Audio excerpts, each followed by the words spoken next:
In this video, I'm going to show you how you can easily increase or reduce black color on a photo on your iPhone 15, 15 Pro and 15 Pro Max. Be sure to watch the video to the very end so you don't make any mistakes. Let's get started, and first off, open up Photos app and then search for a photo you would like to edit. After that, tap right here at Edit. That will turn on Edit mode, and basically guys, now we just need to search for black point tool.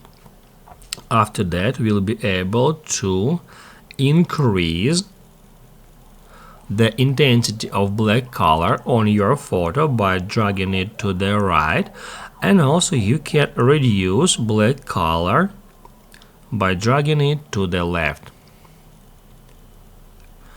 Once you like the result, to save the changes, tap at Done. However, if later in the future you decide to revert this photo back to original, you can easily do so. Just tap at Edit, Revert, and revert to original. Then you may try to use some different filters and effects on that photo. If this video helped you out, don't forget to hit the like button.